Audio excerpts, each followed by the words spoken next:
ഇപ്പോൾ വരുന്ന ഒരു വാർത്ത. അസമിലെ സൈനിക കേന്ദ്രത്തിന് സമീപം സ്ഫോടനം. ജോർഹട്ടിലെ മിലിറ്ററി സ്റ്റേഷന് സമീപമാണ് സ്ഫോടനമുണ്ടായത്. വിവരങ്ങളുമായി ബൽറാം നെടുങ്ങാടി ചേരുന്നുണ്ട്. ബൽറാം, എത്രത്തോളം ഇമ്പാക്റ്റ് ഉള്ള ഒരു പൊട്ടിത്തെറിയാണ്? ആരെങ്കിലും ഇതിന്റെ ഉത്തരവാദിത്തം ഏറ്റെടുക്കുന്നുണ്ടോ? എന്തായിരുന്നു അതിന്റെ ഒരു സാഹചര്യം? ഗോകുൽ, ഇന്ന് വൈകിട്ടാണ് അസമിലെ ജോർഹട്ട് ജില്ലയിലുള്ള ലിച്ചുബാഡിയിലെ സൈനിക കേന്ദ്രത്തിന് സമീപം സ്ഫോടനമുണ്ടായത്. ഈ സൈനിക കേന്ദ്രത്തിന്റെ ഗേറ്റിന് സമീപമാണ് സ്ഫോടനമുണ്ടായത്. ഒരു ചെറിയ സ്ഫോടനമാണ് ഉണ്ടായത് എന്നാണ് ഇതുമായി ബന്ധപ്പെട്ട ദൃക്സാക്ഷികൾ അറിയിക്കുന്നത്. സൈനിക വൃത്തങ്ങൾ ഇക്കാര്യം സ്ഥിരീകരിച്ചിരിക്കുന്നു. ഗുവാഹത്തിയിലെ സൈനിക വക്താവ് ഇത്തരത്തിൽ സ്ഫോടനമുണ്ടായതായും അന്വേഷണം ആരംഭിച്ചതായും സ്ഥിരീകരിച്ചിട്ടുണ്ട്.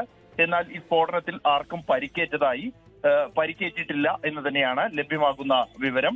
എങ്കിൽ പോലും സൈനിക കേന്ദ്രത്തിന് തൊട്ടു മുൻവശം തന്നെ ഈ ഗേറ്റിന് സമീപമുള്ള ചവറ്റുകുട്ടയിലാണ് ഈ പൊട്ടിത്തെറി ഉണ്ടായിരിക്കുന്നത്.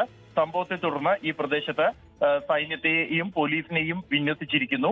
സൈന്യത്തിന്റെയും പോലീസിന്റെയും സംയുക്ത സംഘം ഇപ്പോൾ ഈ പ്രദേശത്ത് പരിശോധന നടത്തുകയാണ്. ഫോറൻസിക് വിദഗ്ധർ അടക്കമുള്ള സംഘമാണ് ഇതിന് ഉപയോഗിച്ച ഉപകരണങ്ങൾ എന്തെല്ലാം, ഏത് തരത്തിലുള്ള സ്ഫോടനമാണ്, അട്ടിമറി സാധ്യതയുണ്ടോ എന്നതടക്കമുള്ളവ പരിശോധിക്കുന്നത്. അതേസമയം ഉൾഫ ഭീകരർ ഇതിന്റെ ഉത്തരവാദിത്തം ഏറ്റെടുത്തതായി അനൌദ്യോഗികമായ റിപ്പോർട്ടുകളുണ്ട്. ഇക്കാര്യം ഇതുവരെയും സൈന്യമോ മറ്റ് ഔദ്യോഗികമായ മറ്റ് ഏജൻസികളോ സ്ഥിരീകരിച്ചിട്ടില്ല.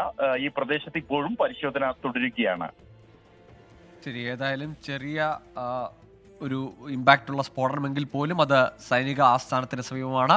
അസമിലെ ജോർഹട്ടിലെ മിലിറ്ററി സ്റ്റേഷന് മുൻവശത്താണ് ഒരു ചവറ്റുകുട്ടയിൽ ഇത്തരത്തിലൊരു പൊട്ടിത്തെറി ഉണ്ടായിരിക്കുന്നത്. ഉൾഫ ആണ് ആ പൊട്ടിത്തെറിക്ക് അല്ലെങ്കിൽ ആ സ്ഫോടനത്തിന് പിന്നിലെന്നാണ് ഇപ്പോൾ ലഭിക്കുന്ന സൂചനകൾ. ബൽറാം നെടുങ്ങാടിയാണ് വിവരങ്ങൾ നൽകിയത്.